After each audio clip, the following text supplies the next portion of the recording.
ಪ್ರೀತಿಯ ದ್ವಿತೀಯ PUC ವಿದ್ಯಾರ್ಥಿಗಳೇ, ಈಗಾಗಲೇ ನಾವು ಯಾವುದು ಸರ್ ಇದು ಪದವಿ ಪೂರ್ವ ಶಿಕ್ಷಣ ಇಲಾಖೆ ಬಳ್ಳಾರಿ ಜಿಲ್ಲೆಯ ಕನ್ನಡ ಅಸೈನ್ಮೆಂಟ್ಗಳು ಏನೇನಿದಾವೋ ಎಲ್ಲದೂ ಕೂಡ ಅಪ್ಲೋಡನ್ನು ಮಾಡಿಕೊಟ್ಟಿದ್ದೇವೆ. ಈ ಒಂದು ಅಸೈನ್ಮೆಂಟ್ ಕಾಪಿಯನ್ನು ಕಳಿಸಿಕೊಟ್ಟಂಥ ನಮ್ಮ ಶಿವು, ನಮ್ಮ ಸಬ್ಸ್ಕ್ರೈಬರ್, ಅವರಿಗೆ ಧನ್ಯವಾದಗಳನ್ನು ತಿಳಿಸಿಕೊಳ್ಳುತ್ತಿದ್ದೇವೆ. God bless you my dear. ನಿನ್ನ ಕ್ರಿಯೇಟಿವಿಟಿಗೆ ಒಂದು ಸಲಾಮಪ್ಪ. ಯಾಕಂದರೆ ನನ್ನ ಬಳಿನಲ್ಲಿ ಇವೆಲ್ಲ ಕ್ರಿಯೇಟಿವಿಟಿ ಇಷ್ಟೊಂದಿಲ್ಲ. ಎಲ್ಲಿಂದ ಈ ಒಂದು ಯೂಟ್ಯೂಬ್ ಸಿಂಬಲ್ ತಂದರೋ ಅಥವಾ ಈಗೆಲ್ಲ ಬರೆದ್ರಿ ಈ ಕಡೆ ಎಲ್ಲ ಅನ್ನೋದಂತೂ, ಯಾಕಂದರೆ I don't have time to do all those things. ನನಗೆ ಸಮಯವೇ ಕಡಿಮೆ ಆಗ್ತಾಯಿದೆ 24 ತಾಸು. ಯಾಕಂದರೆ ಇಡೀ ಕರ್ನಾಟಕದಲ್ಲಿ ನನ್ನ ವಿದ್ಯಾರ್ಥಿಗಳು ದಿನ ಅದು ಬೇಕು ಇದು ಬೇಕು ಅಂತ ಕಾಯ್ತಾ ಇರ್ತಾರೆ. ತಾವುಗಳು ಇದನ್ನೆಲ್ಲ ಮಾಡಿ ಕಳಿಸಿಬಿಟ್ರೆ ಬಹಳ ಖುಷಿಯಾಗುತ್ತೆ.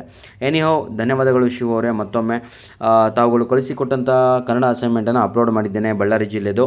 ಈಗ ಎಕನಾಮಿಕ್ಸ್ ಇದು ದ್ವಿತೀಯ PUC economics, Kannada medium English medium ಎಲ್ಲರಿಗೂ ಕೂಡ ಬಳ್ಳಾರಿ ಜಿಲ್ಲೆ ಅಸೈನ್ಮೆಂಟ್ ಹಾಗೂ ಪ್ರಾಜೆಕ್ಟ್ ಆಧಾರಿತ ಪ್ರಶ್ನೆಗಳು ಏನೆಲ್ಲ ಕೊಟ್ಟಿದ್ದಾರೆ ಅಂತ ನೋಡ್ತಾ ಹೋಗೋಣ, ಆಯಿತಾ.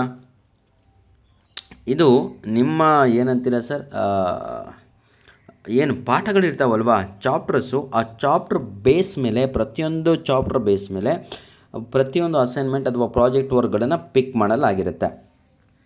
ಈಗ ನನ್ನ ಮಾತನ್ನು ಕೇಳಿ, ಸಂಪೂರ್ಣವಾಗಿ ಕ್ಲಿಯರ್ ಇನ್ಫಾರ್ಮೇಷನನ್ನು ಕೊಡ್ತಾ ಹೋಗ್ತೇನೆ. ಇಲ್ಲಿ ಕ್ವಶನನ್ನು ನಾನು ಓದೋದ್ರಿಂದ ನಿಮಗೇನು ಉಪಯೋಗವಿಲ್ಲ, ತಾವುಗಳೇ ಓದ್ಕೊಂತೀರ, ಅಷ್ಟೊಂದು ನಾಲೆಡ್ಜ್ ಇದೆ ನಿಮಗೆ. ನೋಡಿ ಪ್ರೀತಿಯ ವಿದ್ಯಾರ್ಥಿಗಳೇ, ಇಲ್ಲಿ ಸುಮಾರು ಈಗ ನಾವು ನೋಡಿದ ಹಾಗೆ 7, 8, 9, 10, 11, 12, 13, 14, 15 15 ಅಸೈನ್ಮೆಂಟ್ಗಳನ್ನು ಇಲ್ಲಿ ನೀಡಿದ್ದಾರೆ. ಹಾಗಿದ್ರೆ ಈ ವರ್ಷ ನೀವು 15 ಅಸೈನ್ಮೆಂಟ್ ಬರೀಬೇಕಾ? ಇಲ್ಲ, ತಾವುಗಳು 15 ಅಸೈನ್ಮೆಂಟ್ ಬರೆಯೋ ಅವಶ್ಯಕತೆ ಇಲ್ಲ. ತಾವು ಯಾವುದಾದ್ರೂ ಒಂದು ಅಸೈನ್ಮೆಂಟನ್ನು ಬರಿಬೇಕು. ಒಂದು ಅಸೈನ್ಮೆಂಟಿಗೆ 10 ಅಂಕಗಳನ್ನು ನೀಡ್ತಾರೆ, ಇಷ್ಟು ನೆನ್ಪಿಟ್ಕೊಳ್ಳಿ, ಆಯಿತಾ. ಇದು ರಾಂಗ್ ಇನ್ಫಾರ್ಮೇಷನ್. ನಿಮ್ಗೆ ಯಾರಾದರೂ ಕೊಟ್ಟಿದ್ರೆ 2 ಬರೀರಿ, ಇವೆಲ್ಲ ತಪ್ಪು. ಕೇವಲ ಒಂದೇ ಒಂದು ಅಸೈನ್ಮೆಂಟನ್ನು ಬರೀಬೇಕು. ಪ್ರಾಜೆಕ್ಟ್ ವರ್ಕ್ ಬರೀಬೇಡಿ. ಪ್ರಾಜೆಕ್ಟ್ ವರ್ಕು ಬರೆದ್ರೆ ಒಂದು 40 ಪೇಜ್ ಬರೀಬೇಕಾಗತ್ತೆ. ಅಸೈನ್ಮೆಂಟ್ ಬರೆದ್ರೆ ಒಂದು 6ರಿಂದ 7 ಪೇಜು ಸಾಕು ಅಸೈನ್ಮೆಂಟ್, ಆಯಿತಾ. ಅಸೈನ್ಮೆಂಟನ್ನೇ ಪಿಕ್ ಮಾಡಿ ಅಸೈನ್ಮೆಂಟನ್ನೇ ಬರೀರಿ. ಇದು ಬಳ್ಳಾರಿ ಜಿಲ್ಲೆದಾಗಿರುತ್ತೆ, ನಿಮ್ಮ ಜಿಲ್ಲೆಯಲ್ಲಿ ಬೇರೆ ಬೇರೆದಿರುತ್ತೆ. ಹಂಗಂತ ಹೇಳಿಬಿಟ್ಟು ಇದು ನನ್ನ ಜಿಲ್ಲೆಯಲ್ಲಿ ಒಳಪಡುವ ವಿದ್ಯಾರ್ಥಿ ಬರೆದ್ರೆ ಅಕ್ಸೆಪ್ಟ್ ಮಾಡಬಾರ್ದ ಅಂತ ಇಲ್ಲ, ಮಾಡ್ಬೋದು. ಇದನ್ನು ಕೂಡ ಹೇಳ್ತಾ ಇದ್ದೇನೆ, ಯಾಕಂದರೆ ಅದೇ ಒಂದೇ ಟೆಕ್ಸ್ಟ್ ಬುಕ್ಕು, ಹೌದಲ್ವಾ. ಹಾಗಾಗಿ ಪ್ರೀತಿಯ ವಿದ್ಯಾರ್ಥಿಗಳೇ, ಸುಮಾರು ಫಾರ್ ಎಕ್ಸಾಂಪಲು ನನ್ನ ಪ್ರೀತಿಯ ವಿದ್ಯಾರ್ಥಿಗಳೇ, ಇನ್ನೊಂದು ಡೌಟ್ ಇದೆ ನಿಮಗೆ. ಈಗ ಇರೋದೇ 15 ಅಸೈನ್ಮೆಂಟು. ನಿಮ್ಮ ಕಾಲೇಜಲ್ಲಿ 150 ಜನ ಇರ್ತಾರೆ ಈಗ, ಆಯಿತಾ. ಎಕನಾಮಿಕ್ಸ್ ತಗೊಂಡವರು 150 ಜನ. ಇಲ್ಲಿರೋದೆಷ್ಟು?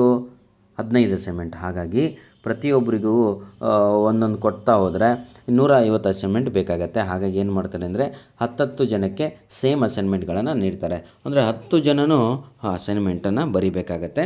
ಒಂದೇ ಅಸೈನ್ಮೆಂಟ್ ಬರೆದು 10 ಜನ ಹೆಸರು ಬರೆಯೋದಲ್ಲ, ಪ್ರತಿಯೊಬ್ಬರು ಕೂಡ ತಮ್ಮ ಇಂಡಿವಿಜುವಲ್ ಅಸೈನ್ಮೆಂಟನ್ನು ಸಬ್ಮಿಟ್ ಮಾಡಬೇಕಾಗಿರುತ್ತೆ.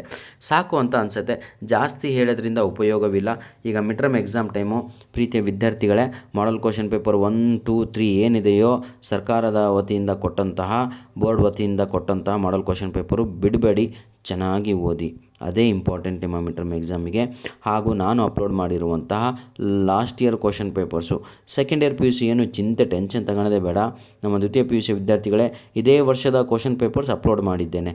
ಸುಮಾರು 20 ಕ್ವಶನ್ ಪೇಪರು, ಕಡಿಮೆ ಅಂದರೂ 20 ಇದೇ ವರ್ಷದ್ದು ಸರ್.